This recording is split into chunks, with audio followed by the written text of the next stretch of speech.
Rebecca Overson here, and tonight it's late. It's late where I am, but I've been a busy bee and I didn't want another day to go by without me popping in here and sharing with you some truth bombs. So if you're new to the group, and oh my gosh, we've like 78 new members this week. I love you guys. If you don't know who I am, you should. My name is Rebecca D'Azevedo Overson, and I have been a licensed massage therapist since 1995. And I struggled and failed in business for a long time, and then finally had awesome success. And then I recently sold my practice, and now I help massage therapists build their own thriving practices. Why? Because you know what, you guys? You deserve freedom. You deserve to have control over your time, if that's something you want. Being self-employed is not for everybody, but if it is something you want, I just found that I had figured out a lot of the secrets that result in ending the struggle. You don't have to struggle to be self-employed, truly. Okay, so you guys, if you're watching live with me and you're a total night owl, say hi, because I'd love to know. It's, I mean, just at the time of this recording currently, what, it's after midnight. Okay, so it's 12:07 a.m. coming at you live from Henderson, Nevada, where I have been for 3 weeks and will be for another week. Don't ask me why.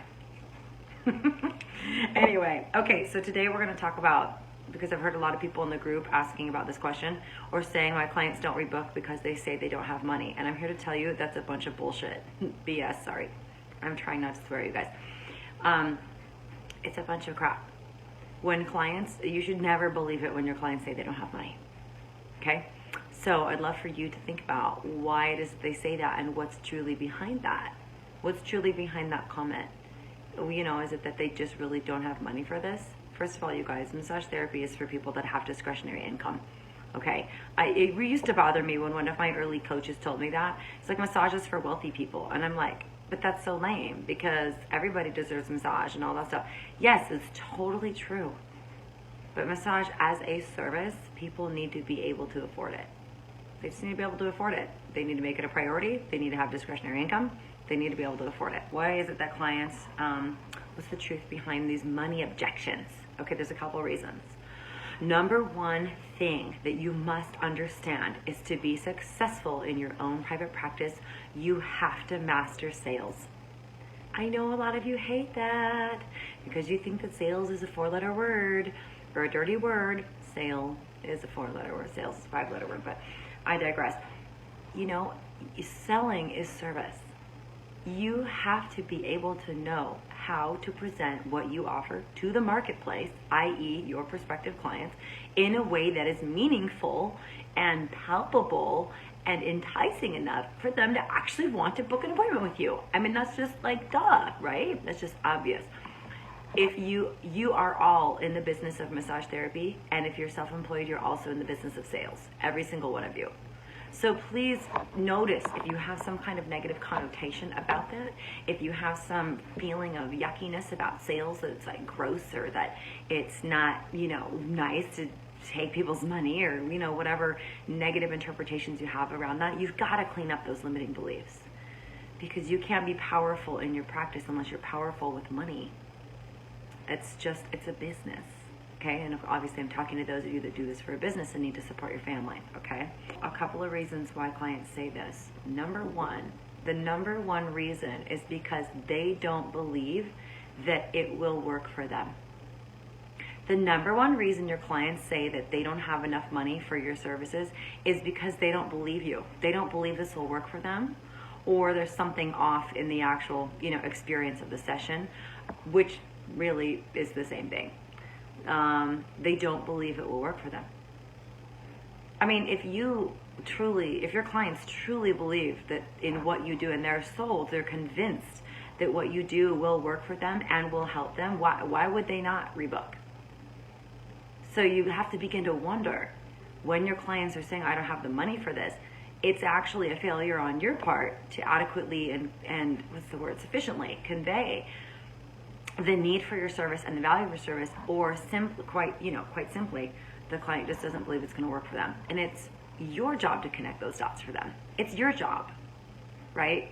You can't leave it up to the client to to understand how massage therapy can help them and what kind of work you do and how often they should come and things like that. You've got to lead them.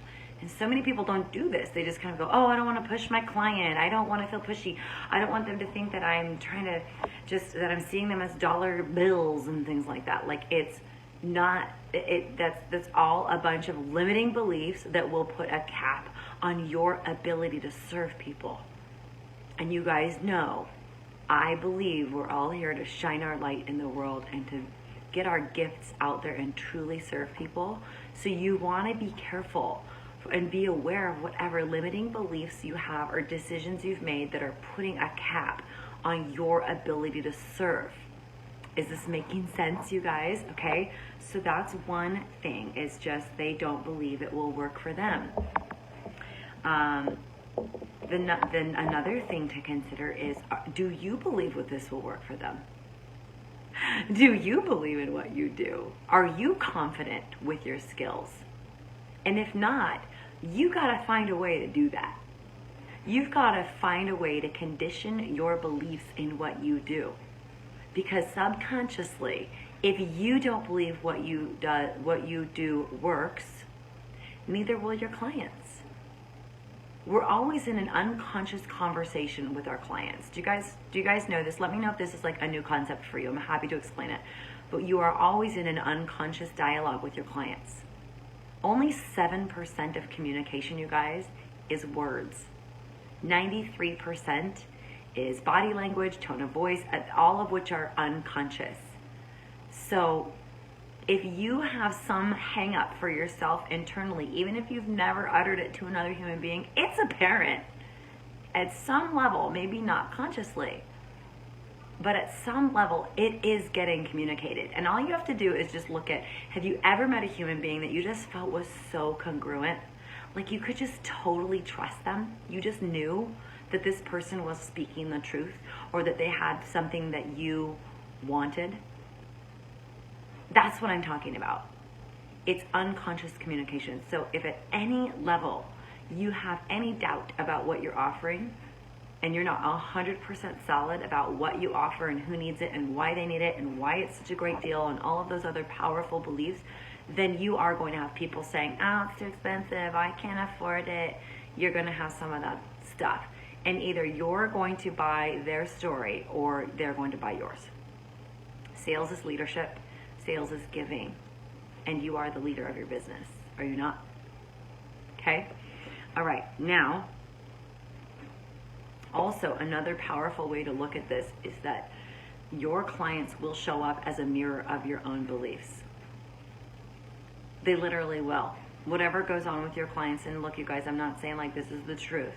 It's just a powerful lens, okay? Like a lens to put on, to like try on with a new perspective.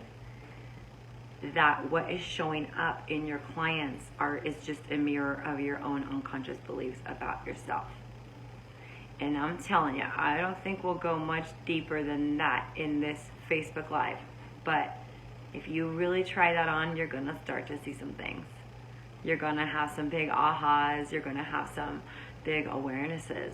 Okay? And look, that's why I always say that mindset, your mindset is, which, and by that I mean the way you are seeing yourself, your business, seeing everything from start to finish. Your views, your attitudes, your beliefs, your desires, your decisions about all of that come into play. Mindset is more important than strategy. And now you do have to have strategy. You do have to know how to get clients, how to run a business, how to do all that stuff. You've got to literally know the how-to. But if you have some belief in there that's gumming everything up, it's kind of like, it's not going to work. Your business should come together like an orchestra has a bunch of different parts. And when it's working, it's because everything's in harmony. It's in concert. But if you have a self-sabotaging or a limiting belief, it's like some violin player over there in the corner that's doing their own thing.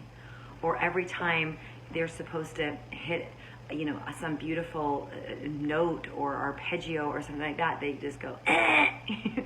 They're not in sync with the rest of the system. And so the system doesn't work. I mean, can you imagine if you had gone to a symphony and there was like some rogue violinist over in the corner that was just doing their own thing, or that was working against the efforts of the orchestra to be in harmony? And that's what a lot of you are doing, again, unconsciously in your businesses. You just think, oh, I'm just going to focus on Facebook ads, or I'm going to post some things on Facebook, some social media posts, or I just need to have a good logo, or I need to get a website up. And you guys, please understand, please understand those are parts of a greater whole. And you have to bring it all together. So that's why if you have one limiting belief or one bit of lack of confidence about what you do, you're going to have clients that are going to reflect that to you. Is this making sense, you guys? It's just so important to understand. So let's just recap real quick, okay? So the truth behind why your clients say they don't have money is because you're either working with clients that literally don't have money, which are not our ideal clients at all. It's like somebody walking into a car lot where you sell, Mercedes, is just being like, I can't afford any of the Mercedes, then get the F off the car lot. That's not where you belong. If you can't afford what we're doing, don't do it here, or don't come here, okay? But ultimately just that belief that they have a belief, they're not convinced that what you do will work for them. It's interesting, you guys, here. I will just tell you real quick.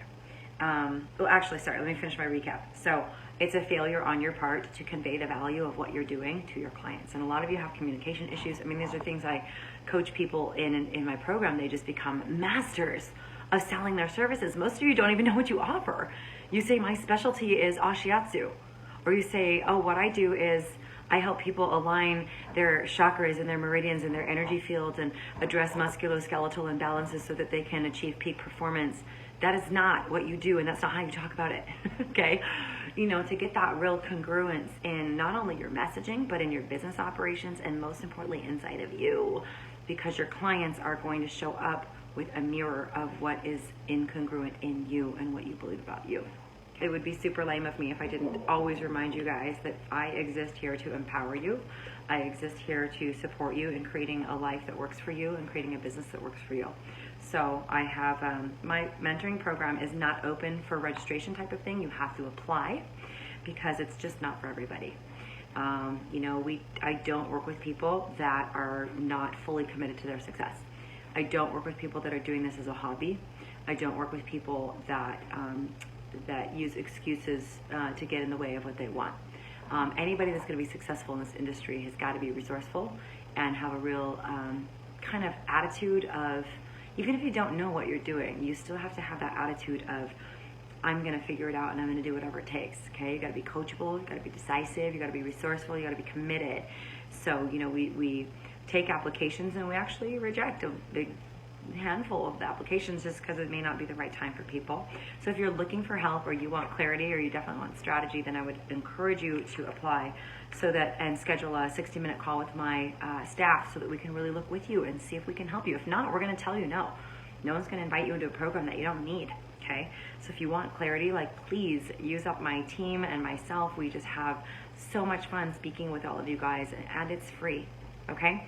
So that's just at rockyourmassagepractice.com. Click on work with me, and that will give you the details about the 8-week mentorship program, as well as how to apply and how to schedule a call with me and my team, okay? I love you guys so much. I'll talk to you soon. Those of you that are night owls, it was so awesome to jam with you tonight, and get some sleep, okay? Talk to you guys soon. Bye-bye.